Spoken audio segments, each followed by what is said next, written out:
భారత ప్రభుత్వం చైనా వృత్తి నిపుణులకు బిజినెస్ వీసాలు ఇచ్చే ప్రక్రియను వేగవంతం చేసేలా నిబంధనల్లో మార్పులు చేసినట్లు తెలుస్తోంది. ఇరు దేశాల మధ్య దౌత్యపరమైన సంబంధాలు పూర్తిగా పునరుద్ధరణ కాకపోయినా కీలకమైన ఆర్థిక, వాణిజ్య సహకారాన్ని బలోపేతం చేసే దిశగా ఇది ఒక ముఖ్యమైన అడుగుగా పరిగణించవచ్చు. రాయిటర్స్ వార్తా సంస్థ సంబంధిత అధికారులను ఉటంకిస్తూ ప్రచురించిన కథనం ప్రకారం ఈ సడలింపుల ముఖ్య ఉద్దేశం వీసా జాప్యాలను తగ్గించడం. తద్వారా భారతీయ వ్యాపారాలకు అవసరమైన చైనా నిపుణుల కొరత లేకుండా చూసుకోవచ్చు. వీసా ఆమోద సమయాన్ని కుదించారు. గతంలో ఉన్న కొన్ని అనవసరమైన పరిశీలన స్థాయిల్ని తొలగించినట్లు అధికారులు వెల్లడించారు.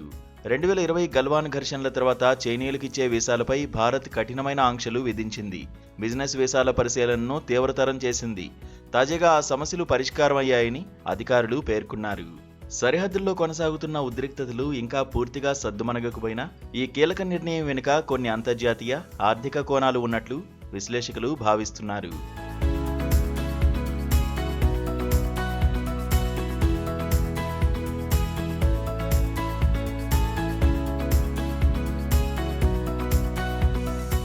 రష్యా చమురు కొనుగోలు చేస్తున్నామనే నెపంతో అమెరికా భారత్పై భారీగా సుంకాలు విధించిన నేపథ్యంలో భారత్ తన విదేశాంగ విధానాన్ని బహుళ ధృవధోరణిలో బలోపేతం చేసుకోవడానికి ప్రయత్నిస్తున్నట్లు కనిపిస్తోంది. అమెరికా ఒత్తిడికి వెంటనే స్పందించకుండా ఆగస్టులో జరిగిన షాంఘై సహకార సంస్థ సదస్సుకు ప్రధాని మోదీ హాజరయ్యారు.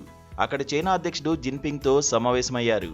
ఈ సందర్భంగా ప్రపంచ శాంతి, శ్రేయస్సు కోసం కలిసి పనిచేయాలని ఇద్దరు నేతలు పిలుపునిచ్చారు. సరిహద్దు వివాదాలు పక్కనబెట్టి అన్ని రంగాల్లో కలిసి పనిచేయాలని నిర్ణయం తీసుకోవడం తాజా వీసా సడలింపుకు కారణమై ఉండొచ్చు. భారత్లోని అనేక తయారీ, మౌలిక సదుపాయాల ప్రాజెక్టులకు చైనా సాంకేతిక నిపుణులు అవసరం. వీసా జాప్యాల కారణంగా ప్రాజెక్టులు ఆలస్యమవుతున్నాయి. ఆర్థిక పురోగతిని దృష్టిలో ఉంచుకుని ఈ సడలింపు తీసుకొచ్చినట్లు స్పష్టమవుతోంది. గత కొన్నేళ్లుగా సరిహద్దుల్లో ఉద్రిక్తత కారణంగా ఇరు దేశాల మధ్య ద్వైపాక్షిక సంబంధాలు స్తంభించాయి. ఆర్థిక ప్రయోజనాలను దృష్టిలో ఉంచుకుని భారత్ వ్యాపారం, సరిహద్దు వివాదం అంశాలను వేరుగా చూసే విధానాన్ని అవలంబిస్తున్నట్లు ఈ నిర్ణయం సూచిస్తుంది. చైనా పట్ల విధానంలో భారత్ తీసుకున్న ఈ తాజా అడుగు ఇరు దేశాల మధ్య పూర్తిస్థాయి దౌత్య చర్చల పునరుద్ధరణకు లేదా కనీసం ద్వైపాక్షిక సంబంధాలు మెరుగుపడ్డానికి కీలక సంకేతంగా నిలుస్తుందని విశ్లేషించవచ్చు.